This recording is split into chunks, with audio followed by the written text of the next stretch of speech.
Is coffee illegal anywhere? What you're going to hear next might surprise you.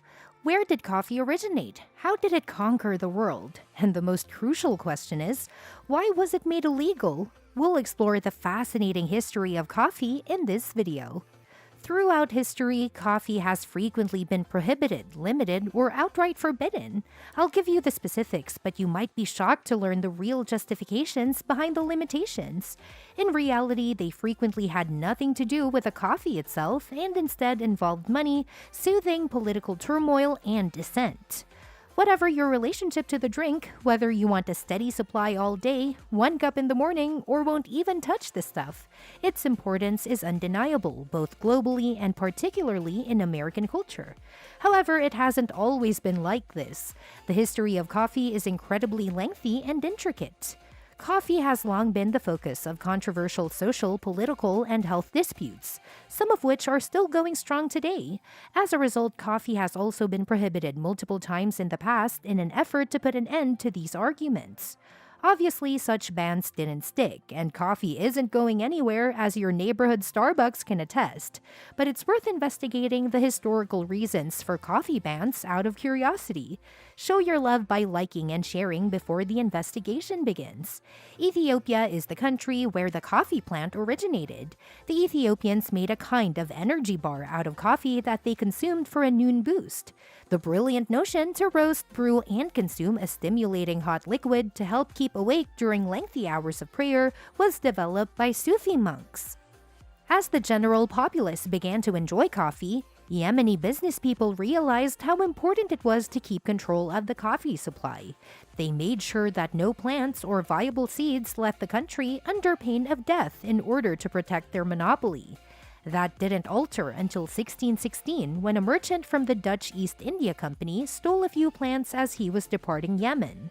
These plants provided the seed stock for the coffee that was later grown in Java, beginning the process of coffee's global rise. Mecca became the center of the coffee world because it was the center of the Muslim world.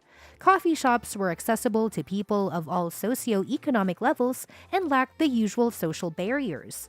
The governor of Mecca observed a group of coffee drinkers getting ready for a night of prayer in 1511. He argued that drinking coffee violated Muslim drinking regulations and was immoral. He ordered the closure of Mecca's coffee shops, citing both religious restrictions and alleged health issues. The religious leaders eventually got coffee outlawed after noticing that the mosques were almost always empty, but the coffee shops were always packed. Cairo, Egypt quickly followed Mecca's ban on coffee in 1511 by implementing a harsh crackdown in 1532. The pattern persisted when coffee migrated westward into Europe. Coffee can give you jitters and a frenzied feeling, as anyone who has had too much of it will confirm. That may have prompted some religious authorities to think of coffee as some sort of demonic beverage a few centuries ago.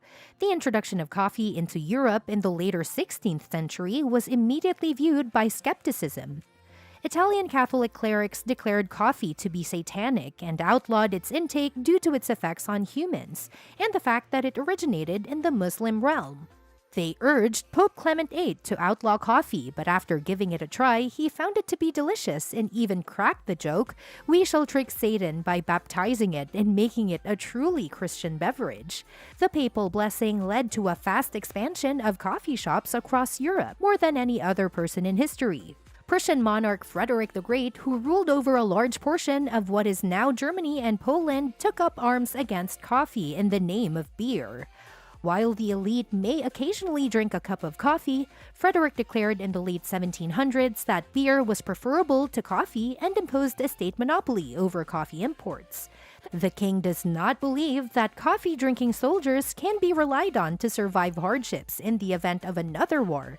He continued, adding that he, like his forefathers, grew up on beer and that many battles have been fought and won by men nourished on beer. Final thoughts? One of the best drinks is coffee. It is wonderful and provides us with all the energy we require. Coffee and soft drugs should not be compared. Today's coffee culture is so varied that no one coffee dominates the others. The beverage went through years of prohibition and reinstatement before there was a Starbucks on every other block, gaining both supporters and critics. Either the management isn't easy because the coffee shop customers are no longer drinking beer all day and are therefore thinking clearly. Maybe it's just a money grab. Political and social motivations have been behind the majority of historical bans. However, the topic never really revolves around coffee. Coffee works well as an energy drink and stimulant, so there is no reason for any country to prohibit its consumption. How do you feel about coffee being prohibited? How much coffee do you consume every day? And what kind of coffee do you prefer? Is that a cappuccino or an espresso? Comment below. For more videos, kindly subscribe. Thank you.